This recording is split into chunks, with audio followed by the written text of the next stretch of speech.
Welcome to the Robots vs. Vampires podcast. Each week, we take an epic journey into unexpected tales of good versus evil in sci-fi and fantasy.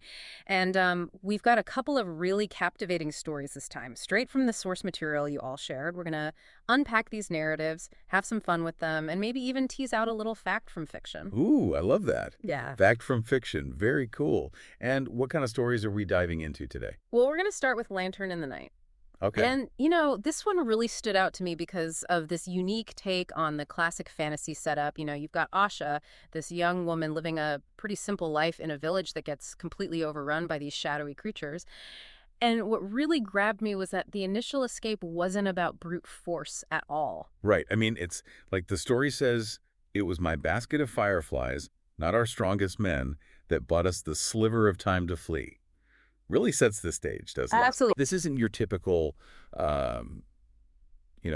swords and shields fantasy epic. It's something different. It's something delicate, something unexpected. Exactly. And yet it provides that first glimmer of hope. It does. And Asha's ability to control light is just so intriguing. Her grandmother saw it as a curse. Right. But Asha kind of instinctively felt it was a gift. And, that really got me thinking, how often do we misjudge our own strengths? Right? Oh, all the time. Yeah. And it's like the more fear she felt, the brighter her light became.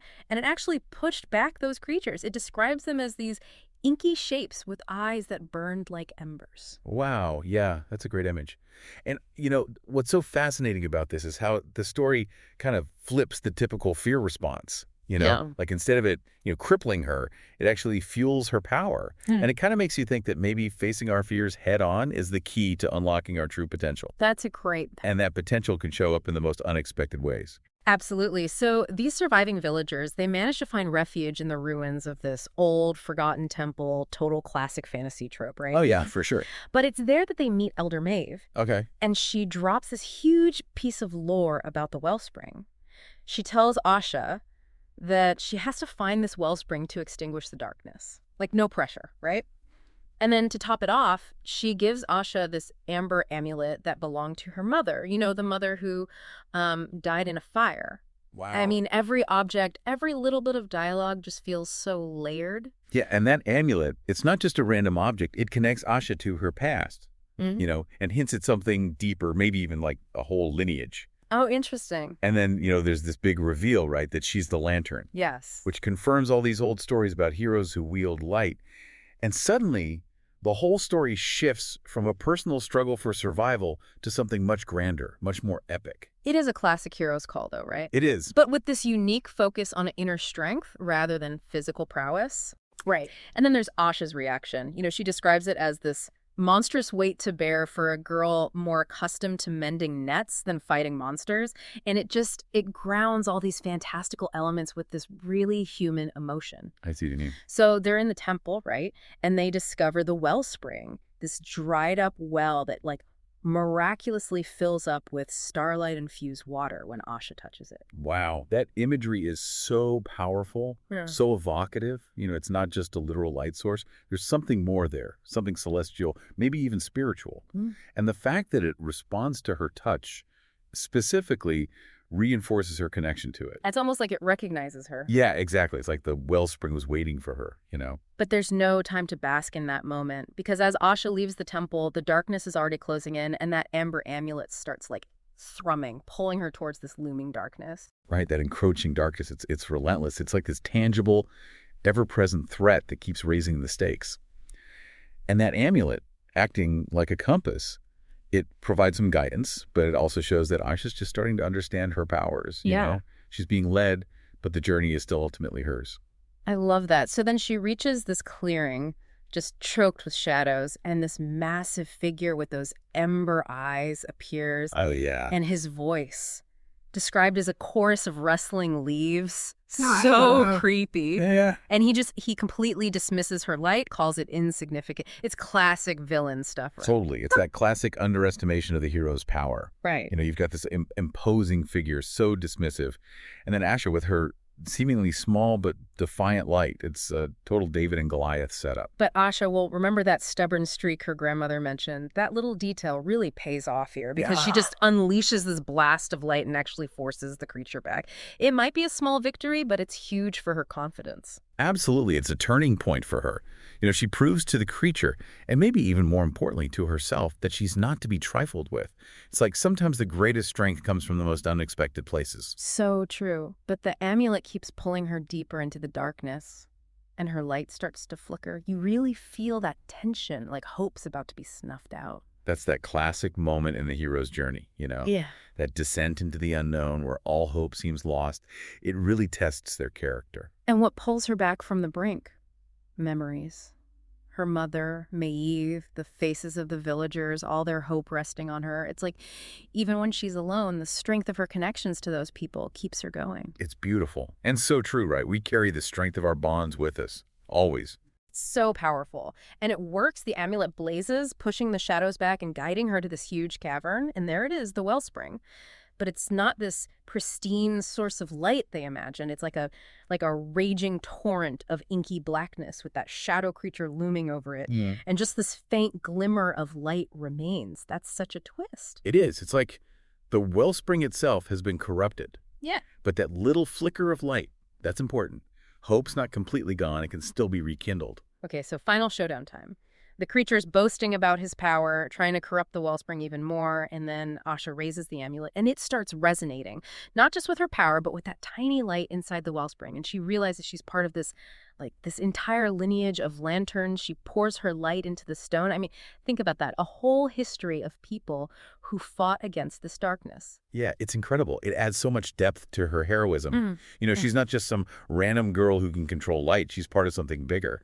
And the fact that she pours her light into the wellspring, it's like this ultimate act of sacrifice and connection. Oh, totally. And then, bam, the wellspring erupts. This huge wave of blinding light. It just shatters the shadows. The creature dissolves. The wellspring is restored. It's clear. It's steady.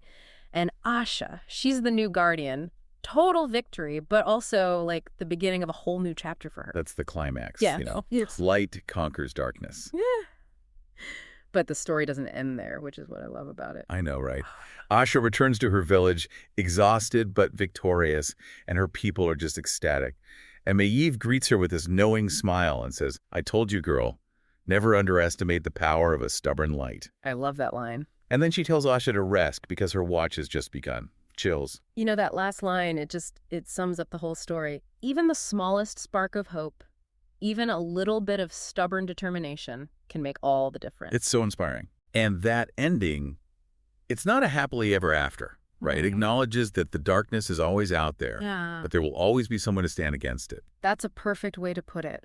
Asha no longer sees Lantern as a burden, but as the symbol of hope.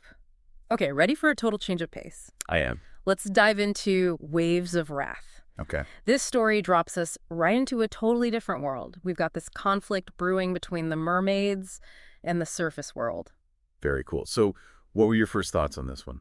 Well, I thought it was really interesting how it presented this conflict rooted in misunderstanding and, the consequences of humans messing with the environment. We're introduced to this mermaid princess, and she's got this incredible power in her voice. It's a siren song, right, that can control the seas.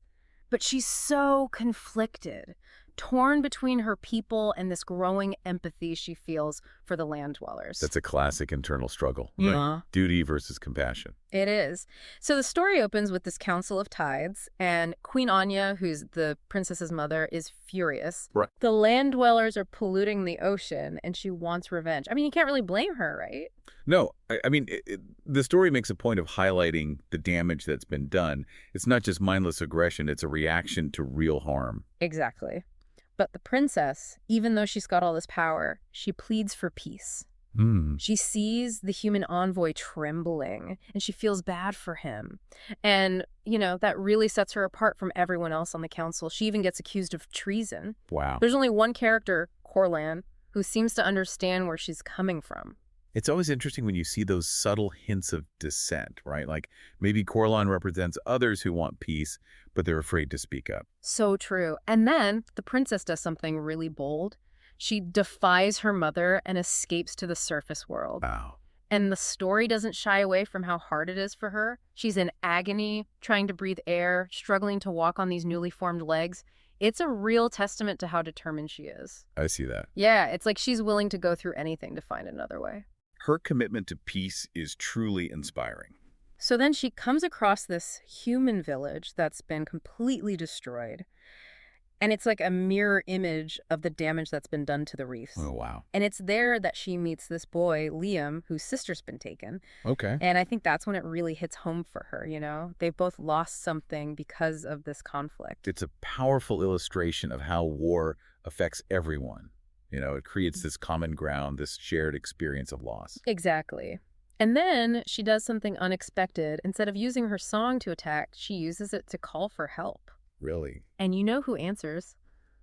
Dolphins. Wow. They form this unlikely alliance, and it's just so beautiful. Different species coming together. It really speaks to the power of connection. As they travel along the coast, they see how bad the conflict has gotten. Mm. Mermaids trapped in nets, human towns in ruins. Oh, that's awful. And you can feel the princess's anger building. She wants revenge, but Liam's there, worried sick about his sister. And I think that keeps her grounded. It's like he reminds her of the human cost of this war. Exactly.